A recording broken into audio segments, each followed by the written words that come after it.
Hello, I am just going to teach you how to put together a quilt kit.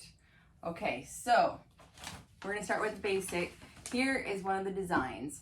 So what I usually do is I go through and I look to see how many pieces I'm going to need for each of the colors in this quilt. So when I receive fabric from everybody, I go through and I kind of organize the fabric into either colors. So like this is kind of like a turquoisey teals, and or I have like different color of navy colors in this one. Sometimes if it's a very I get a lot of florals, so sometimes I'll just make a big pile of just like different florals, and because sometimes when you just put florals on a quilt, it's kind of fun looking.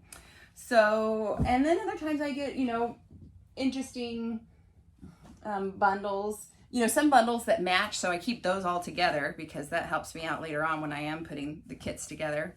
Sometimes I'll get like a series of like different owl prints, and so I'll just kind of make a stack of owl prints, and then while I see that I'm not going to have a ton of owl prints, I've got probably 2 yards here, so I need a lot more to make a quilt. So then I'll go through and like just kind of find prints that kind of go along with the owl print, but obviously don't have owls on them. So anyhow, so I kind of just stack everything in piles and go through and get myself a big circle of fabric. And then I will go through the patterns. So this pattern, I will look at first to see what the most colors that I would need. So on this pattern, the white needs 175 pieces and the gray needs 380. So that's a lot. So there's two ways of going about this.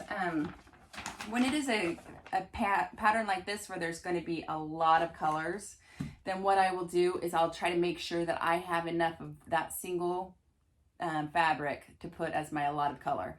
So on this one, I've already gone through and kind of divided it all up, and I know that I need 380 pieces of this blue or this gray at the end, which is basically the border around, and it makes the star shapes and the diamond shapes. So I found this blue fabric that will give me, I know for sure, at least 380 pieces. So I kind of document every yard of fabric. Gives you about 240 of the 3-inch squares, but just to be safe, just to make sure that the ladies are cutting it right to size when they receive it, I just estimate about 200 squares for every 1 yard of fabric.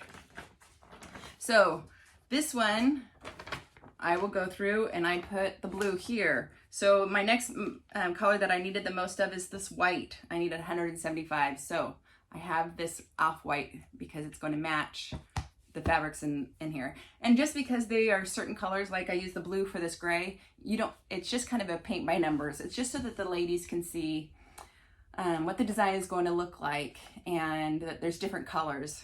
So then I'll go through, and from the back forward, I've got this blue right here, and I went ahead and cut off a little piece, I stapled it, and I drew an arrow to the color that it coordinates with.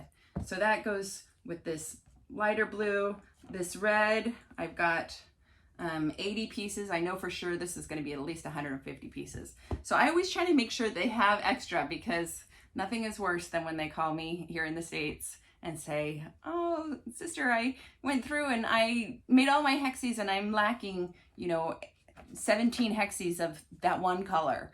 So I always try to make sure that there is a little bit extra on each piece. So each one of these, I'll go through, there's 1, 2, 3, 4, 5, 6, 7, 8, 9, 10, 11 different colors. And I have here 1, 2, 3, 4, 5, 6, 7, 8, 9, 10, 11. So this will all go into a bag, and I get these bags online, but you can use a grocery bag. It doesn't have to be anything spectacular. The only reason why I kind of use these nicer bags is because this is something that the ladies will reuse for themselves over and over. And then I will mark usually what number this is, and then like a price that they will earn if they make this quilt, which most people don't have to worry about because I'll do that part. But I've got this and I will put it in here. And here is one kit. So when they go and visit my manager down in Honduras, she gets all of these shipped to her place and she stores them for me. She's just the sweetest woman. And she will have these different kits ready to go. And so someone will know that for this, they'll make a certain amount. All right, that is the end for this first tutorial. I hope you enjoyed it.